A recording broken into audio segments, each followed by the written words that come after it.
Good morning! Today is a get your life together kind of weekend vlog. I woke up and I felt pretty chaotic. My house was messy, my mind was messy, and I was in need of a reset. So first, I tidied. I cleared off all of the dishes from the bench, hand washed the containers that were left because having a clear kitchen countertop is like having a clear mind. I moved to the lounge room where my cat had made herself really cozy, so I tidied around her and then I looked at the mess in the hall and did something to just make it look a little bit better. I hung up all of my clothes that had been through a wash and I cleared off the bathroom floor. Then I moved along to my office, which was honestly a huge mess. I had clothes that needed to be hung up. I had a suitcase that I needed to unpack from a trip that I'd been on, and I did a general tidy. When I tidy, I try to go space by space and then area by area. So I focused first on the couch and then I moved to the drawers and then the floor. I find that looking at your space in segments is a lot less overwhelming than just looking at your whole space. Then I made the bed and I made the bedroom just feel fresh and clean. I opened all the windows. By this point, fresh air was coming in because the windows were all open and I just felt so much better than when I woke up. All that momentum from tidying the house had me feeling really good, plus just looking at my fresh space made me feel like a much more put together person. After that, I put on some real clothes and I got ready for the day. Then I went ahead and I ordered the groceries. So I do this all online because I hate grocery shopping. We have a delivery saver, so we pay for free deliveries for the year. So not really free, but you definitely save a lot of money. One of my best purchases, and if you are ever stuck for a Christmas gift for someone who loves convenience, highly recommend. So we use the app AnyList for our grocery list. It's connected to our Google Homes. So if we need to add anything to the list, we can just yell it to Google. It makes grocery shopping a lot easier. I really wanted to do a weekly reset on this day. This is my practice that keeps me feeling on top of life. I know how much it helps me and I know how much I suffer when I don't do it. I think that's what keeps me motivated to do it every single week. I've realized that the best way for me to embed any habit is to become deeply invested in how the habit makes me feel. And a weekly reset always just makes me feel a lot clearer. I've mentioned it many times, but in case you didn't know, my weekly reset is inspired by David Allen's book, Getting Things Done. I clear my desktop, my downloads on my computer, and I clear my emails. Just doing all of that took quite a long time. Then I cleared my inbox that's on my desk. If you don't have an inbox in your house, it's really helpful. Everything that I haven't made a decision about what to do with goes in here. So there are invitations to events, letters, brochures, books, and hard drives, as well as SD cards that I need to clear. If you buy something new and you don't have a home for it, you can put it in your inbox until you decide on a home. After that, I did a big brain dump to clear my mind, and I made sure that I had a list of all the things that I wanted to get done during the week after reviewing my calendar. I actually got pretty caught up in this weekly review. I started doing some of the tasks that I was writing down. So I finally ordered my mom a Port of the Family that I've been meaning to order. I changed the pin on a new bank card that I've been meaning to do for weeks.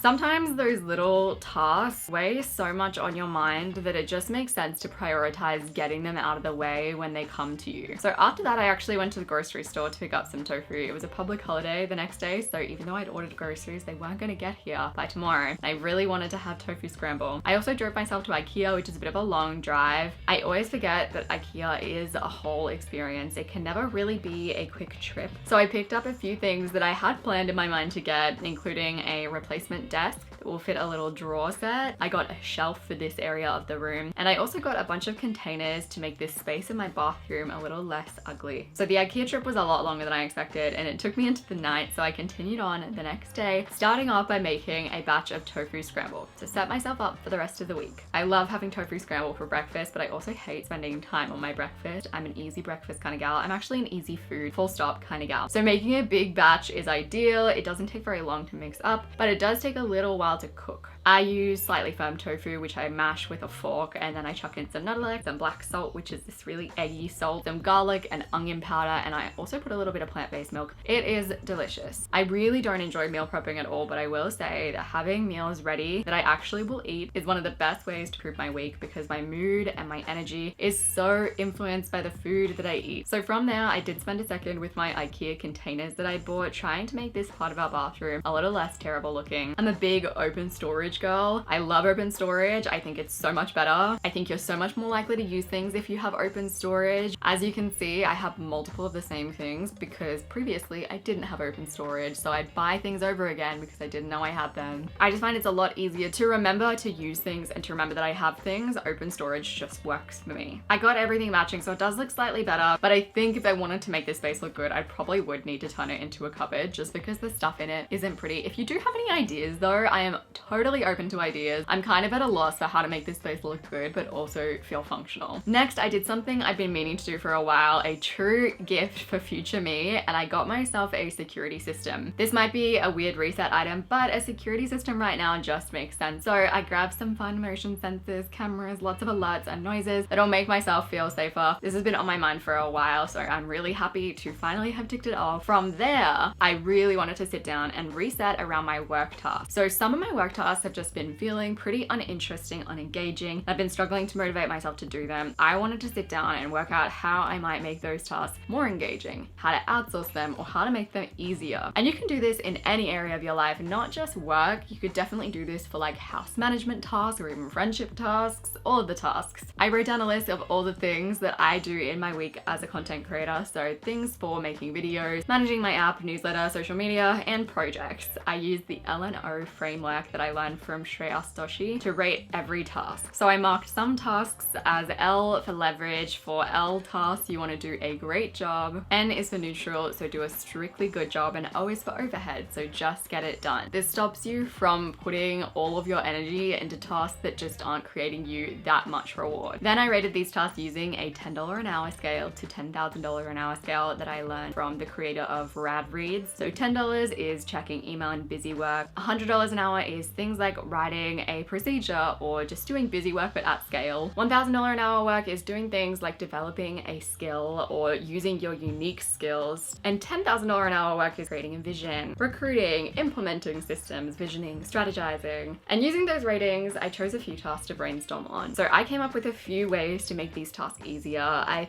found a few programs to download like Recut, a tool that cuts down all the blank space in your videos, ProWriting Aid, a tool that helps you to make editing simpler. This is such a worthwhile task to do. If you struggle with brainstorming, I do have some tools in my app like the question storming journaling audio or the reframing journaling audio. These are super helpful for stuff like this. If you haven't heard, I do have an app called the Intention app, and on it I have meditations, I have journaling audios, I have reset guides, and a heap of stuff that you can just use in your day-to-day, you put into your routines that help you to embed and embrace the ways of thinking that you want in your life. If you want to download Intention, I will have the link down below. So my afternoon was all about relaxing because it was a public holiday. So I went into the sun in our little courtyard. I read a book called Truth Witch. It had a recommendation on the front from Robin Hobb, and I love Robin Hobb. My main thought as I was reading was that reading fantasy books in the sunshine has to be one of my absolute favorite things to do. I felt so magical and so wonderful as I read. It was perfect. Then I had 2 mental health appointments to go to, which I would consider reset tasks. Finish off my day, I had a relationship meeting with Luke. I've talked about this before, but in a relationship meeting, we go through things like our chores, our house maintenance stuff, upcoming events we need to prep for. Then we talk about fun stuff like what we're grateful for that the other person has done during the week, what we specifically admired about the other person in the week, what we think we've been doing well, what we want to do better at, what we would love to see from each other. We started relationship meetings a long time ago now, and they make sure that we're doing things like planning date nights, we're thinking about who's doing what around the house, we are planning for events that we have coming up, but also they make sure that we're feeling connected, that we feel loved, we are meeting each other's needs, we're actually talking about issues that might come up in our relationship. And if you haven't been raised to do all of those things or talk about all of those things in a natural way, a weekly relationship meeting kind of becomes an essential thing. To finish off my day, I made this ravioli soup from Marley and Spoon to feed myself in the next few days. And while I did that, I watched my new fave, which is Sanditon. It's on Binge. I love a historical romance, and that really got me through cooking. I managed to actually cook this whole meal and eat my meal in just one episode, which is such a good feeling. Then I just sat with Luna. We chilled on the couch for the rest of the night, super refreshed after a little reset weekend. If you liked this video, you'll probably like my life admin days, which are kind of motivating, get things done videos. I'm gonna have a full playlist of all of those on the screen. I appreciate you so very much, and I'll see you soon.